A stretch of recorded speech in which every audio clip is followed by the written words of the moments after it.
encontramos de manteles largos con un amigo, emprendedor, empresario, maestro, filósofo, psicólogo.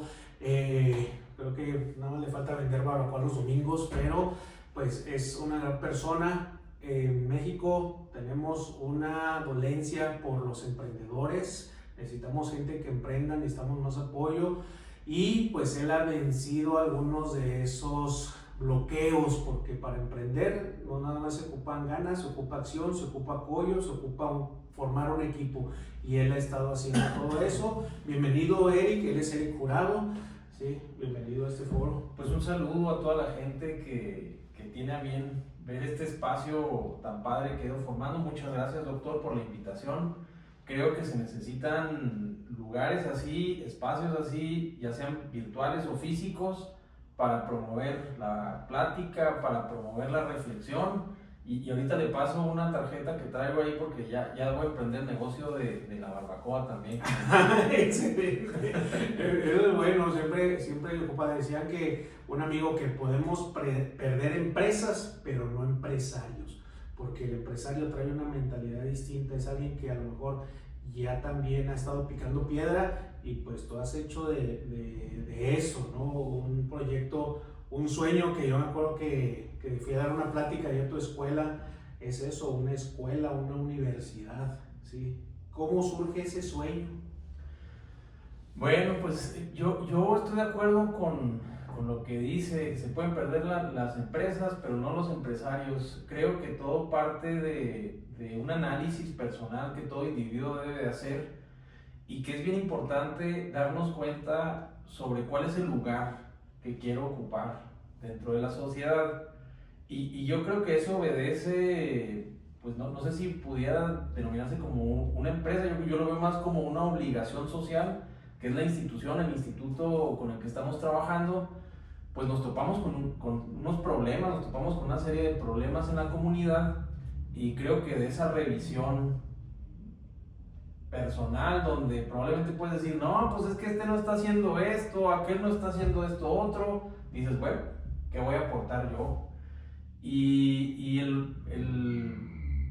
pues el producto o la institución, pues es más bien una respuesta a eso. Si les soy muy franco, pues creo que nunca fue así como algo que yo soñara, que yo dije, yo voy a hacer eso, allá me veo. Creo que muchas veces las situaciones, las circunstancias, pues nos depositan con una obligación, y yo así lo vi. Lo disfruto muchísimo, o sea, esa actividad que tengo en la institución del Instituto de Investigaciones Sociales de Chihuahua es algo que me apasiona. Hemos ido construyendo una universidad en toda la extensión de la palabra, y hemos ido atendiendo los problemas que detectábamos desde el inicio, que era pues probablemente el inculcar mayor vocación a los profesionistas. Usted lo sabe bien, que un profesionista comprometido como usted lo es, yo lo veo del valor y el peso que le da a su profesión para la sociedad, incluso que le permite hacer este tipo de cosas, o sea, porque usted es consciente del papel que juega en el entorno. Y entonces, pues eso es lo que estamos buscando: profesionistas más comprometidos, que tengan iniciativa, que sean líderes sociales para mejorar a su comunidad, y para cambiar ese chip de que el profesionista pues es el que te cobra. No, tienes ahí una misión, tienes una obligación, y tienes que hacerlo con profesionalismo y calidad. Y es que lo que mencionas es una obligación social. Realmente, una vez que nos formamos, tenemos esa parte de retribuirle también a la sociedad. Y pues pareciera que no, pero el hecho de que des también te genera beneficios, te genera satisfacciones.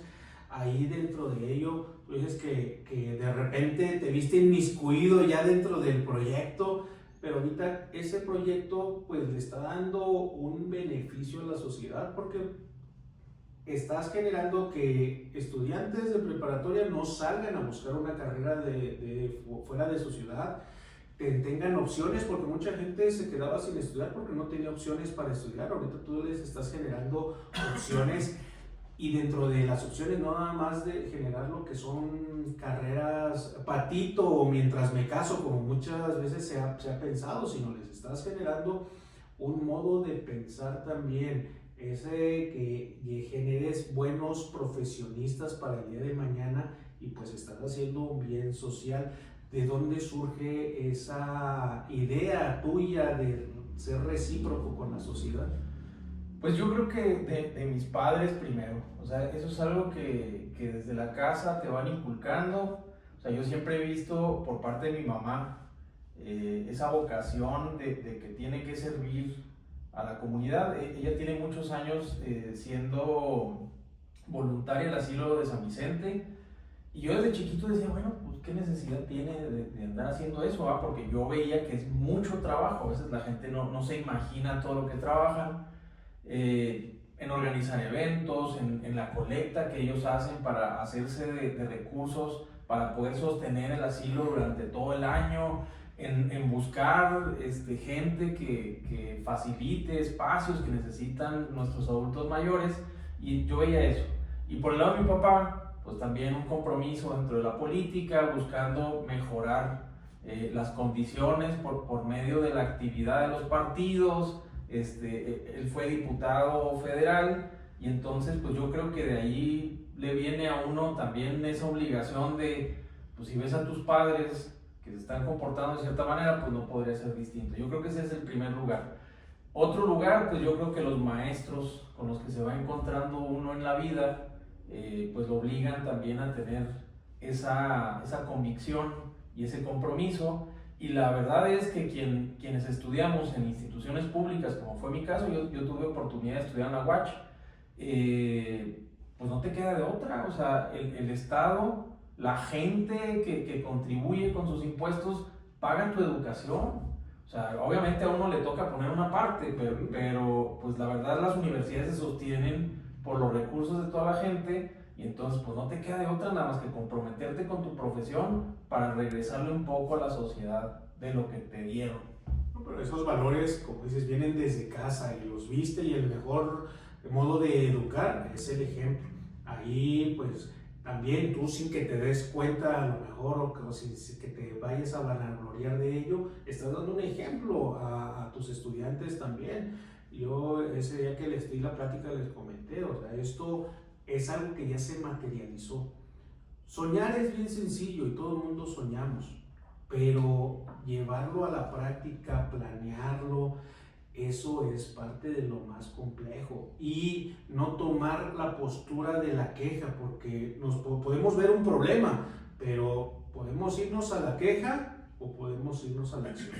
Tú te fuiste a la acción, y te fuiste a la acción muy drástico. Digo, a mí una escuela se me hace algo demasiado comprometido. Todos los proyectos llevan un compromiso, pero una escuela, el ser guía de un grupo es demasiado compromiso. Ahí, ¿por qué no te fuiste a otra cosa y por qué escogiste la escuela? De acuerdo con lo que está diciendo, era un compromiso bien grande, pero la verdad que de la evaluación que hicimos, de las diferentes acciones que podríamos haber emprendido, esa era la más definitiva. Les soy muy franco, ha sido muy complicado, no es un asunto sencillo, pero se vuelve excesivamente gratificante, porque aquí tenemos que ser claros. O sea, no lo hice yo solo, o sea, lo hemos hecho un equipo de personas, y yo creo que eso es algo que vale la pena ser platicado. Las cosas grandes se hacen en equipo, se hacen con gente valiosa.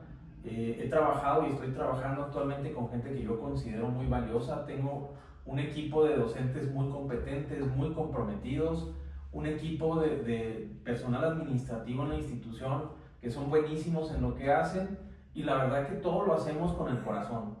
Nos equivocamos muchas veces, como es normal en cualquier cosa que hacen las personas, pero tratamos de aprender de nuestros errores, de levantarnos, de corregir, de darle una arregladita ya a lo que hicimos, y a seguir adelante y tratar de hacerlo mejor aún, y pues más motivado siempre.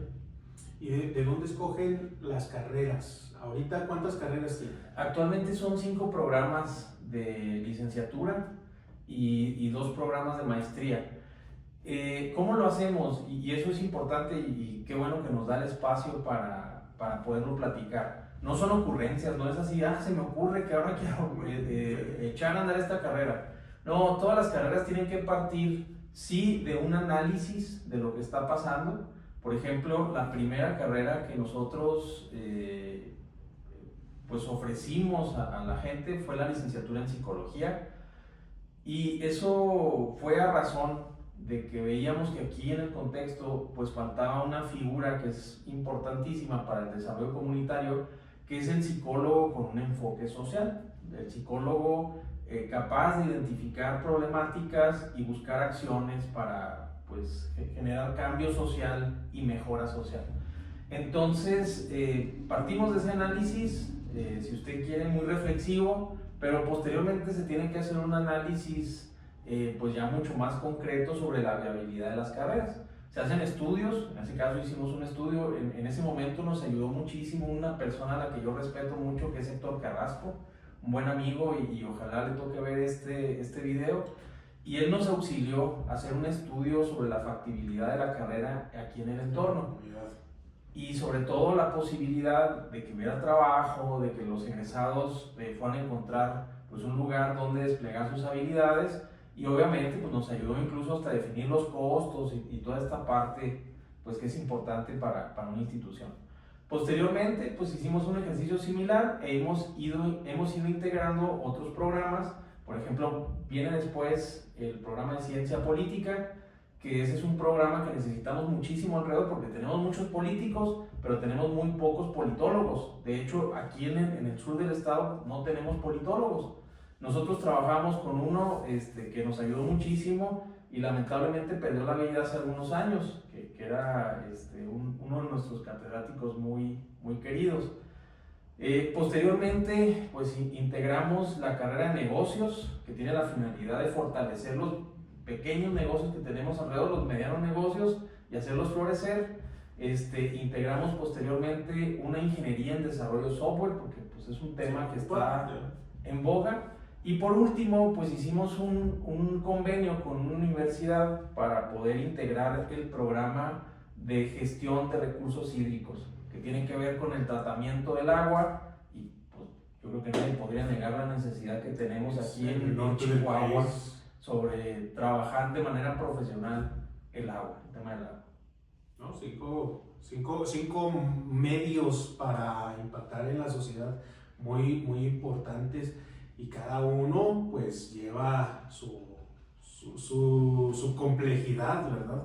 Ahí, ¿cuál de esos ha sido el que, híjole, como que nos costó un poquito más? Porque digo, tú de formación eres... Yo soy licenciado en psicología. Se me olvidó mencionar la licenciatura en Derecho, que esa va a entrar apenas en agosto. El nuevo bebé. Es la nueva adquisición. Excelente, ¿no? Pues felicidades por esa nueva adquisición también, y agradecerte por toda la sociedad, porque eso pues lleva también mucho trabajo Sí, es mucho trabajo detrás. Yo soy licenciado en psicología de formación, soy psicólogo, y además tengo una licenciatura en filosofía, que también de esa licenciatura me encuentro muy orgulloso, pues poco lo que he trabajado en el área de filosofía, pero tuve excelentes maestros que condicionaron mucho la forma que abren el panorama y la forma de pensar. Así es. Increíble. Así es. ¿Y tú por qué te formaste como psicólogo? Creo que es un tema que si nos están viendo jóvenes ahorita, pues creo que resulta interesante. En ese momento pues yo me encontraba como tantos jóvenes ante la difícil pregunta de qué vas a hacer en la vida, ¿verdad? O sea, te la sueltan y ahora ya vas a terminar la preparatoria, ¿qué vas a hacer? Y pues entra uno en un conflicto existencial, aunque ya tengas preconfiguradas algunas respuestas, digas yo quiero ser doctor, yo quiero ser esto, pues siempre queda la duda. ¿Seré bueno para esto? ¿Seré bueno para aquello? De si es el caso. Y entonces, si les soy muy franco, pues se llegó el sexto semestre y pues yo, ¿qué hago? ¿Qué voy a hacer? Y sí, saqué ficha para medicina precisamente, dije, medicina, ¿verdad? Pues es lo que yo pienso. Y en ese momento, pues no estaba muy convencido. Entonces fui, presenté el examen, pues no muy convencido. Yo sabía que era una muy buena profesión, pero la verdad no sabía si era lo que yo quería estudiar. No quedo en los lugares. En aquel entonces la UACH se reservaba 100 lugares únicamente, quedé abajo de esos 100 y dije, bueno, pues tengo tiempo de ponerme a pensar. Y en ese inter que me fui a estudiar inglés, tuve oportunidad como de ir reflexionando y pensando qué quería hacer, dónde me veía, y fue un espacio que me sirvió bastante. Ahí descubrí que una de mis habilidades pues era tratar precisamente con la gente, me gustaba estar con la gente, y empecé a revisar en el área de las humanidades, empecé a revisar las profesiones, la administración, etcétera, y llegué a la psicología. O sea, vi que ahí había un campo muy amplio donde podías trabajar con empresas, donde podías trabajar directamente con personas con algún padecimiento, donde podías trabajar en escuelas, y dije, pues ahorita no lo tengo claro, pero pues ese puede ser un buen camino porque me va a abrir el panorama. Y yo creo que así son la mayoría de las carreras donde uno no sabemos a qué le vamos a entrar, pero llega un punto en donde nos enamoramos a veces ya de la carrera. El hecho de que las áreas de la salud, yo creo que es de las que más se comporta así. No sabemos, tenemos orientación de a qué le estamos entrando, pero realmente, a pesar de que el abanico es muy amplio ya para operar, ya cuando estamos en la carrera es donde a veces vamos encontrándole tanto las cosas malas como las cosas buenas, porque pues se da que, como en toda profesión, hay gente que se baja del barco y dice, no era lo que yo esperaba. ¿Tú en qué momento sabes que era lo que tú querías, que dijiste, le acerté? Sí, como les decía ahorita, ojalá nos estén escuchando los jóvenes, porque a veces pensamos que el camino es como muy lineal y que todo el mundo lo tiene muy claro y que nada más yo soy el que no sabe qué es lo que quiere hacer.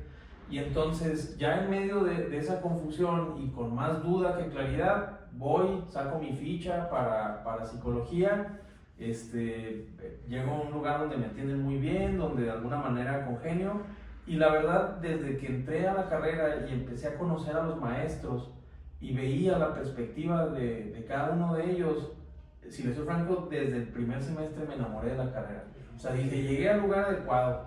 O sea, con personas interesadas por los demás, con personas muy abiertas de pensamiento, con personas muy estudiosas, y dije, este lugar es para mí.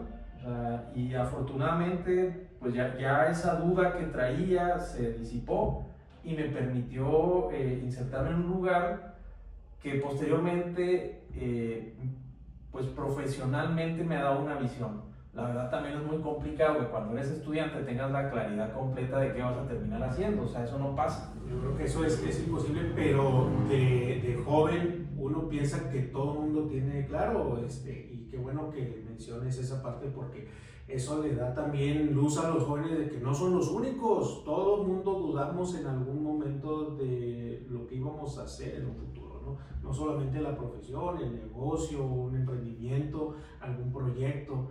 Entonces la duda es algo normal. Tú, como filósofo y psicólogo, ¿cómo contemplas esa duda? Pues yo creo que es algo muy sano, es algo muy bueno que las personas tenemos, que nos deja siempre la reserva de que no necesariamente tu visión en ese momento es la única. Y entonces, qué bueno que siempre estemos dudando de lo que hacemos, qué bueno que en todo el tiempo tenga ese espacio de que probablemente me estoy equivocando o que lo puedo hacer mejor, porque te da espacio para seguir cambiando, te da espacio para seguirte replanteando a ti mismo y darte cuenta que no eres un proyecto acabado, no eres un árbol, no tienes que quedarte aterrizado en un solo lugar, y tienes la posibilidad de irte a donde tú quieras, hacer lo que tú quieras. Incluso si ya elegiste una profesión, la ejerciste, te gustó y te cansó y quieres ahora dedicarte a hacer otra cosa completamente distinta, lo puedes hacer. O sea, yo creo que es algo de las grandezas del ser humano, que tiene siempre esa capacidad de amoldarse, de cambiar, de buscar nuevos horizontes, y que no te dé miedo equivocarte. O sea, yo creo que al final de esos errores vas a aprender más que de los aciertos, porque el error, a diferencia del acierto, te lleva a reflexionar, te lleva a dudar, te lleva a replantearte, y el acierto dices, pues qué bueno, lo estoy haciendo muy bien, y te reafirmas sobre lo que ya haces y ya no evalúas, ¿no? Pero el error te mete en esa tristeza, que es una emoción bellísima, la verdad, también la tristeza, para pensar, para reflexionar y decir, ¿qué estoy haciendo mal, verdad? O sea, ¿qué necesito cambiar? Y te mete en esa linealidad con la vida y tu existencia, ¿no? para generar cambios generar un cambio y ver hacia dónde quieres llegar, retomar un rumbo o reafirmar el rumbo también. Que ahorita lo que mencionas es muy, muy importante para también aquellas personas que sienten que están en el ocaso de su vida y que piensan que ya lo hicieron todo. A mí cuando me llega un paciente, oye doctor, es que ya tomé de todo, le digo, no le creo. No le creo porque hay muchos medicamentos. Y cuando la gente también mayor a veces dice, oye, es que ya hice todo, tampoco, que no se sienten a pensar en esa parte que ya hice de todo. Pueden en algún momento, independientemente de la profesión, de lo que hayan estudiado, de lo que se hayan dedicado, tomar otro rumbo en un punto. Tengo una amiga que apenas sacó su libro que ella dijo, nada que ver con lo que yo he hecho, pero me nació y ahorita lo estoy disfrutando mucho, que está sacando su libro, y así todos tenemos volver a tomar proyectos o cambiar un rumbo a pesar de que ya lo hayamos seguido. Hay gente en mi profesión, por ejemplo, dentro del medio militar, muchos militares se jubilan, se deprimen y lamentablemente se mueren porque no encontraron otro sitio donde agarrarse, otro sueño y retomar un rumbo. Dijeron, yo fui soldado para toda la vida y cuando ya les quitan el uniforme ya no sabemos qué hacer. Yo veo que tú les enseñas a tus alumnos una forma de pensar para ellos, pero también cómo apapachar al ciudadano, al paciente, a una población, y los veo muy activos también en la parte social. No los tienen nada más en el aula. ¿Qué proyectos tienen de impacto desde que están estudiando? Fíjese, doctor, que esa es una parte, y me gustaría, ahorita que estamos compartiendo con la gente que lo escucha, una reflexión en torno a la educación y el papel de la educación en la sociedad. Con el tiempo hemos ido formando un esquema de educación que agarra a los niños desde muy chiquitos, los encierra en un ambiente, a veces los mismos maestros hacen el ambiente agradable, ¿verdad? Es bonito, no estoy diciendo que sea lo más malo, ni estoy en contra de todo el sistema, ¿verdad? Pero la verdad es que nos vamos al aula y nos vamos acostumbrando a estar en el aula.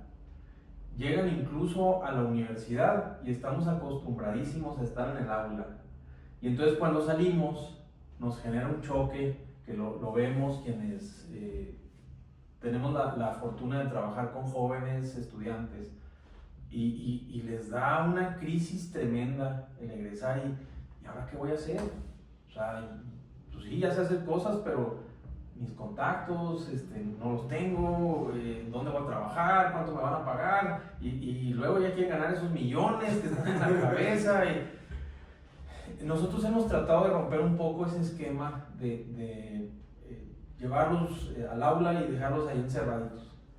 Creo que la educación universitaria no tendría que ser de esa forma, y creo que poco a poco los jóvenes y las mismas universidades tienen que ir buscando salir de las aulas y vincularse más con la sociedad y los problemas de la sociedad. En esa vocación hemos estado, tratamos de vincular a nuestros estudiantes con problemas reales.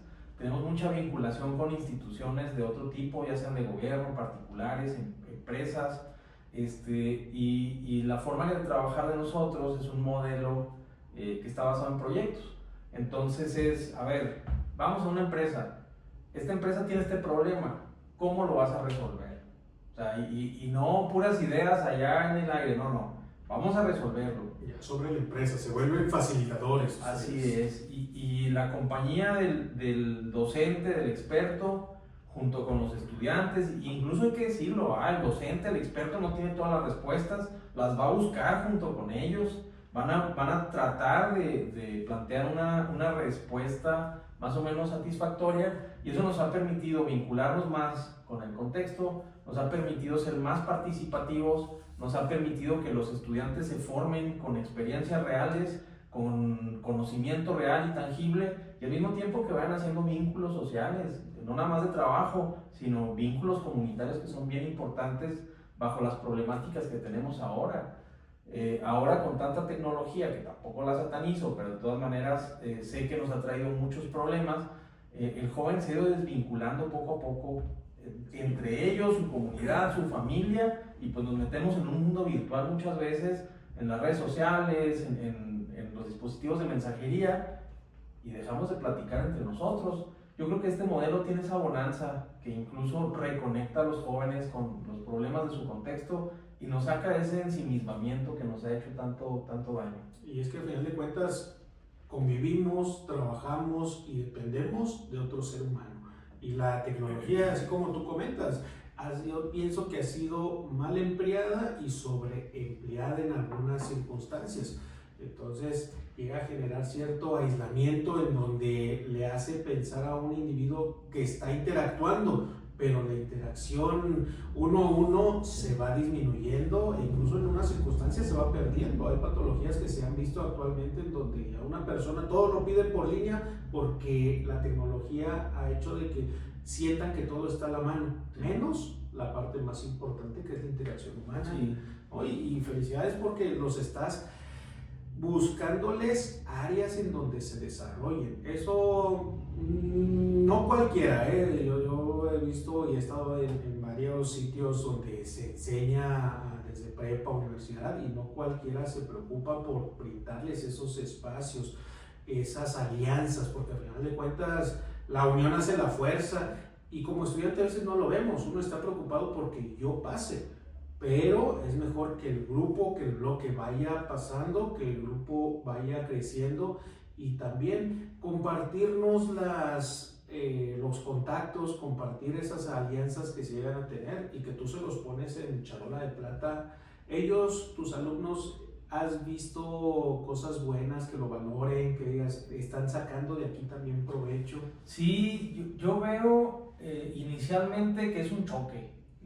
Sí, obviamente no es tan sencillo el asunto de que te lleven ya a contextos reales, el asunto de que se te force a resolver problemas que a veces consideras que ni siquiera son tuyos, que obviamente genera malestar. O sea, yo me doy cuenta que a veces se estresan mucho, se pelean entre ellos, pero al final creo que es un proceso de maduración donde tienes que aprender a trabajar con otros, donde te tienes que dar cuenta que tienes que adquirir nuevas habilidades, nuevas formas de pensar.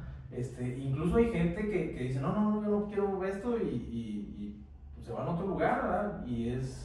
Donde no tengan estas actividades. Claro, y es completamente respetable, ¿no? O sea, pues no vas a estar en lugares que no te satisfagan.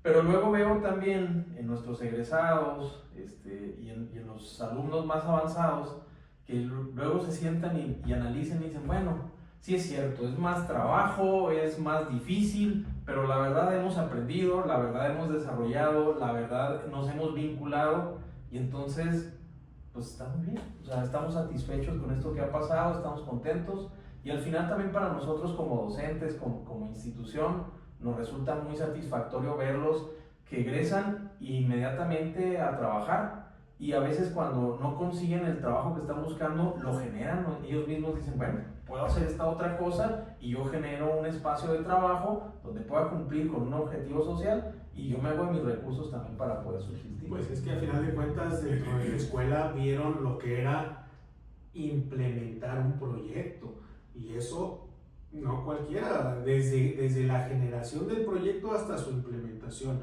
Y así como comentas, a veces eso con la etapa estudiantil genera pensar que nos están distrayendo, que nos están explotando, pero cuando uno pasa esas situaciones, agradece. Yo en lo personal a todos mis maestros que en algún momento me presionaron más, es con quienes más agradecido estoy porque es de quienes más aprendí, es quienes más me forzaron a sacar lo mejor de mí, a pesar de que a veces la comodidad es lo más seguro, es como que el sitio cómodo. Ahí dentro de esas uniones que tú haces, dentro de eso lo que es el conectar, porque al final de cuentas se hacen conexiones desde el inicio de tu escuela. ¿Tú cómo generas tu equipo cuando iniciaste? O sea, porque pues esto como comentas, no eres tú solo. ¿Cómo se genera ese equipo? Una pregunta muy interesante. Creo que, y esto para que lo valore a veces la gente que nos escucha ahorita, La verdad es muy complicado invitar a alguien a algo que no te va a dar dinero de entrada. De entrada. O sea, de entrada, todo el mundo es lo primero que te pregunta, bueno, ¿y cuánto me vas a pagar? ¿Y en cuánto tiempo? Y hay que valorar, o sea, cómo invitas a alguien a algo que todavía no sabes si va a funcionar. Ya teníamos el permiso para trabajar con psicología, pero honestamente pues todavía no teníamos un grupo formado, todavía no sabíamos cuántos ingresos íbamos a tener, y entonces, ¿cómo los invitas? La verdad es que, como decía usted, pues los invitas a un sueño, los invitas a una propuesta de mejora, los invitas con tu palabra y con la convicción de que van a hacer cosas buenas y que obviamente pues van a venir ingresos en la medida que vayamos trabajando. Y entonces esta gente que se suma desde el inicio, yo creo que es gente muy valiosa, porque te queda la claridad de que no se están sumando por un interés únicamente monetario.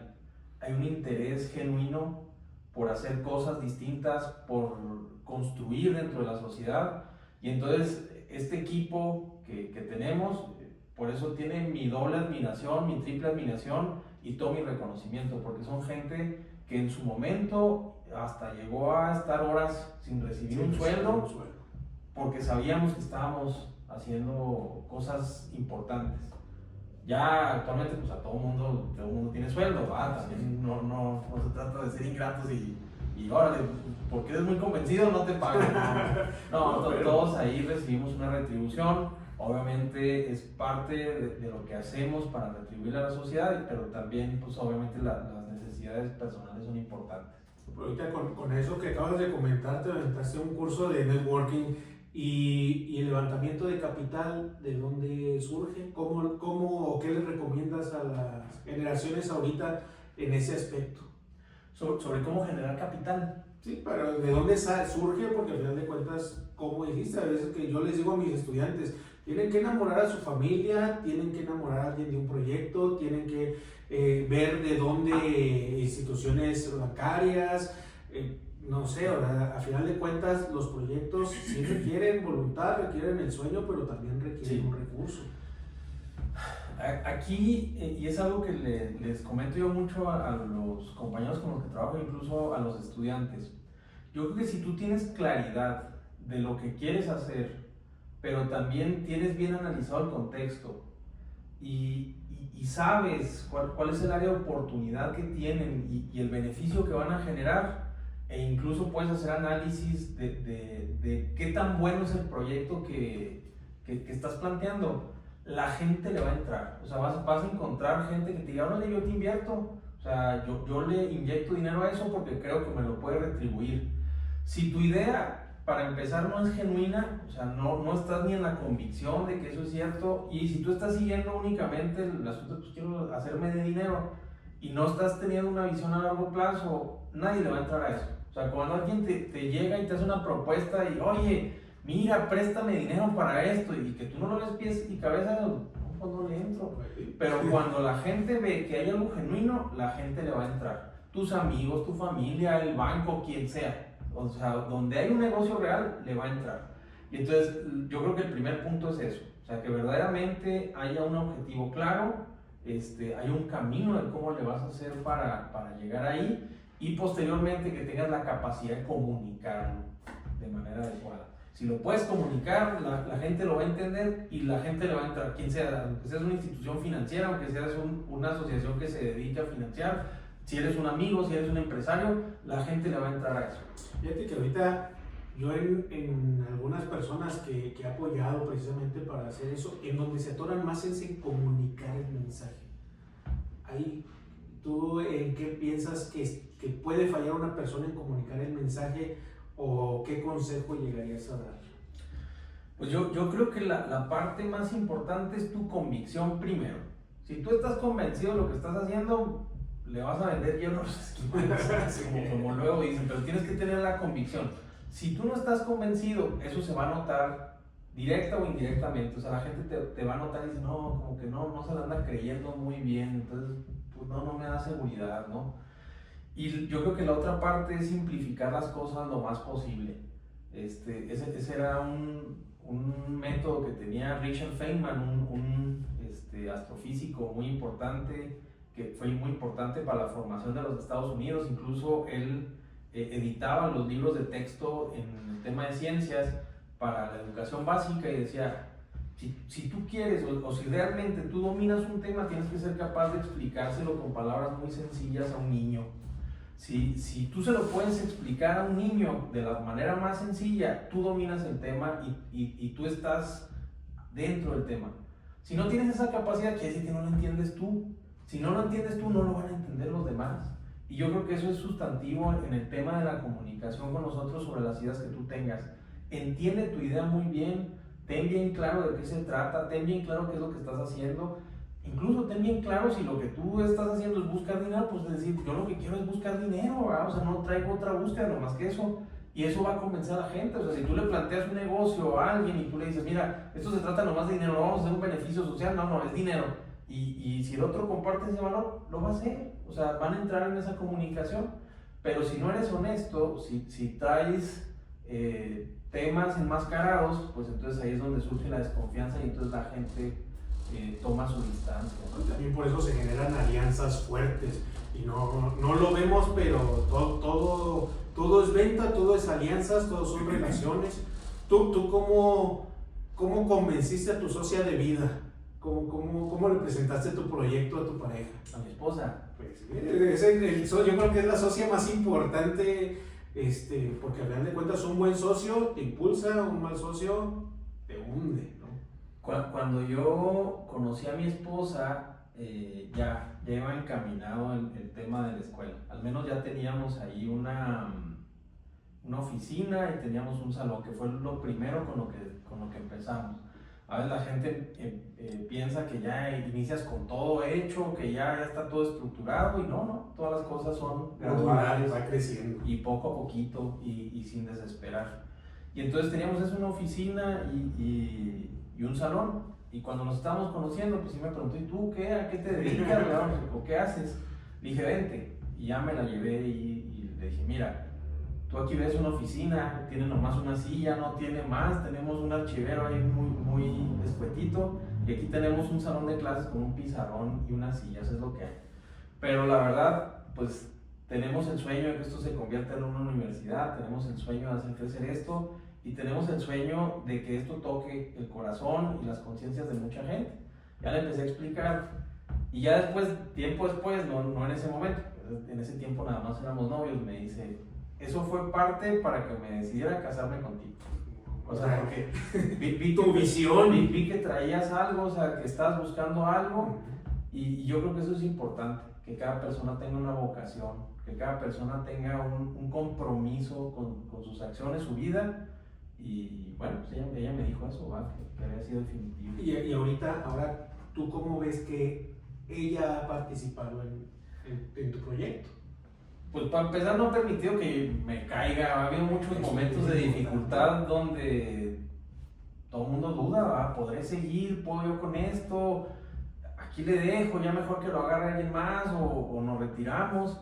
Y ella siempre ha sido alguien que me impulsa, pues desde su comprensión, desde la familia, y la verdad ahorita está muy activa. Ella es la que nos lleva a las redes sociales y ha hecho un trabajo excelente para dar a conocer o comunicar, que era lo que platicamos ahorita, lo que estamos haciendo, y siempre ha estado muy pendiente de toda nuestra actividad y entiende muy bien cómo estructurar el mensaje para transmitírselo a los demás. Entonces, pues le agradezco mucho también a ella toda su participación y todo el soporte y todo el trabajo. A veces me reclama, me dice, lo malo de estar casado contigo y trabajar contigo es que a veces se te ocurre algo y, oye, hay que hacer esto, y ya te tienes trabajando en casa, ¿verdad? Bueno, horas extras, pues, pero pues ya se paga con una cenita. Sí, con mucho cariño. No, pero qué bueno que también ahí pues hayas generado ese equipo, porque al final de cuentas yo soy de la idea de que los proyectos, las personas no nos las encontramos, generamos el modo de encontrarlas, de hacer los proyectos, de sembrar un sueño a modo de que con trabajo poderlo hacer florecer, y ahí pues ustedes también como familia están floreciendo, ¿no? Y ahorita Sí. que tienen 2 bebés. Dos bebés y 2 hijas ya grandes. Y 2 hijas grandes, Ya son- ¿no? ya O sea, son va padres. creciendo, ese árbol va creciendo sus ramas, y qué bendición que esté creciendo. ¿Qué les dejas a tus hijas el día de hoy que dijeras, yo como padre, qué siento que les estoy dejando en lo profesional, en lo personal, como papá? Híjole, me quiere conmover, ¿verdad?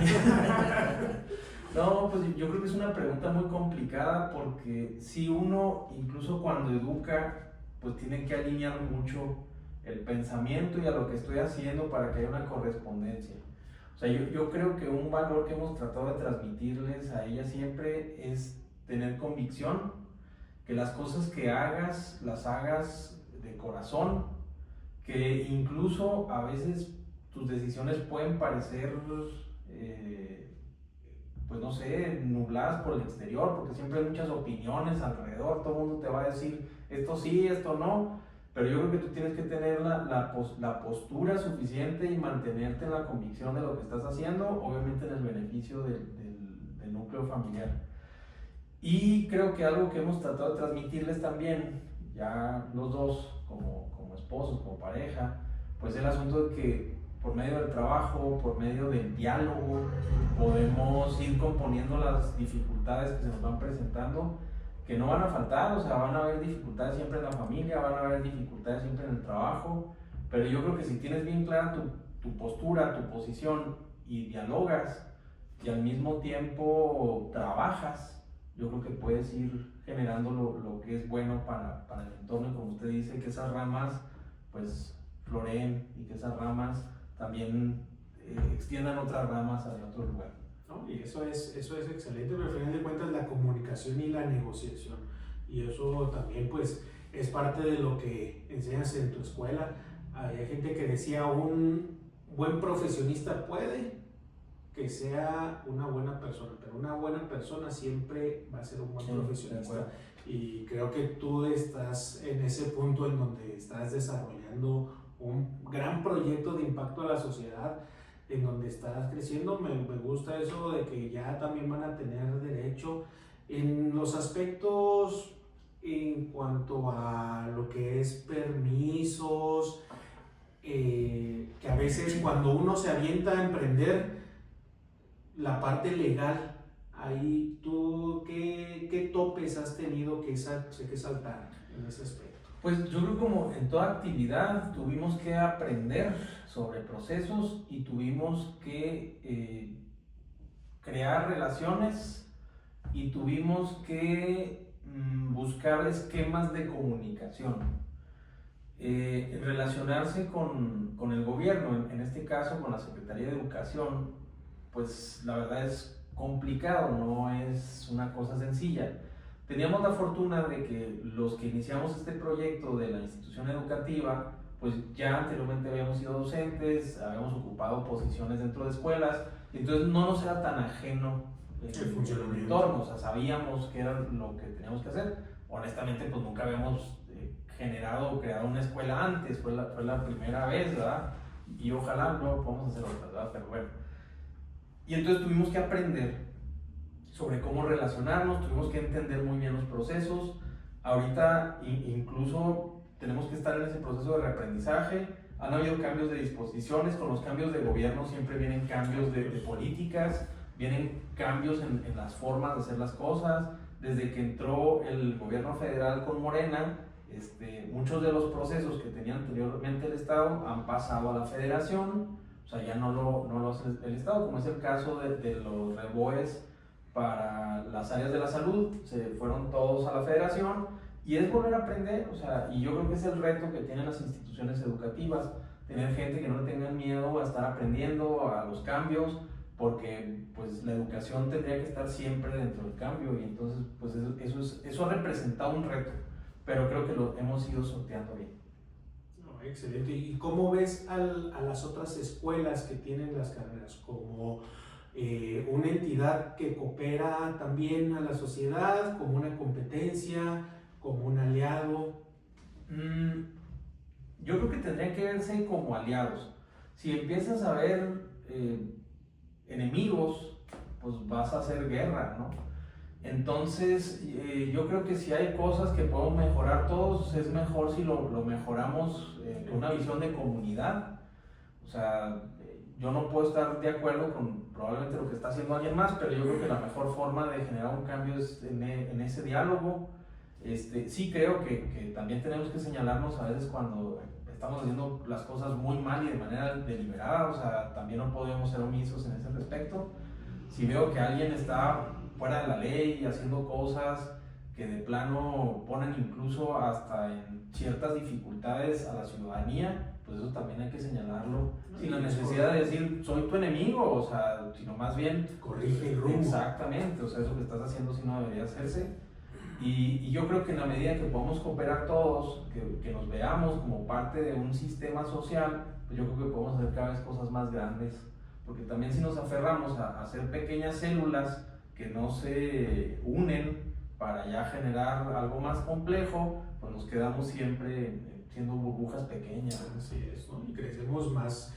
De hecho, pues nuestro eslogan, parte de él, es multiplicando voluntades. Para ti, ¿qué te implica? ¿Qué entiendes por multiplicando voluntades?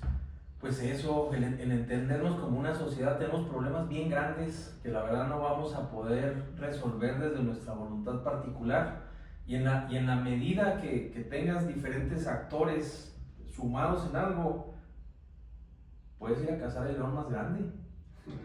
O sea, solo pues, no le hago nada, ¿verdad? O sea, pero ya en conjunto, pues a lo mejor podemos apostarnos por resolver problemas muy complejos. Porque sí, ahorita tenemos problemas muy complicados como sociedad, y el problema más serio no es el tamaño del problema, sino es la segmentación que tenemos en la sociedad. Se hacen pequeños equipos y a final de cuentas tenemos que empezar a unir esos equipos. Dentro de ello, pues tenemos cada quien que poner nuestro granito de arena para poder hacer una bella playa entre todos, y a final de cuentas es el lugar en donde estamos viviendo. Yo aquí les comento parte a los invitados de que cualquiera puede ser un curandero. De hecho, así es parte de nuestro nombre, curanderos multiplicando voluntades. Un curandero no necesita ser un psicólogo, no necesita ser un médico, una persona que simplemente se involucra en la sociedad y se preocupa del prójimo. Entonces, pues tú eres un curandero honorario. Gracias. Yo creo que a partir de siempre, y si lo traes ahí tatuado, pero el día de hoy te vamos a poner lo que es nuestro logo, bueno, ¿sí? En el pecho, ponte de pie, por favor, Eric. Sí. Que nosotros sí en el ejército, cuando nos ponen las alas de paracaidistas o de fuerzas especiales, nos las enterran. ¿En serio? Sí. Digo, ahorita por eso ya le ponemos así. Ya no es de que se entierre. No, pero pues, y la verdad que cuando a uno le entregan una insignia, tiene que portarla con mucho orgullo y con mucho respeto. Todo el respeto para el trabajo que están haciendo. Como le decía ahorita fuera del aire, no se queda atrás, siempre va a la vanguardia, siempre va adelante, va buscando formas de hacer las cosas. Y algo bien interesante que le reconozco aquí al doctor en su programa es que está utilizando estas tecnologías que son tan valiosas e imprimiendo valores que él tiene de vida. Entonces, gracias y lo felicito. No, gracias, Eric, por acompañarnos. Sí, voltea nada más para... Sí.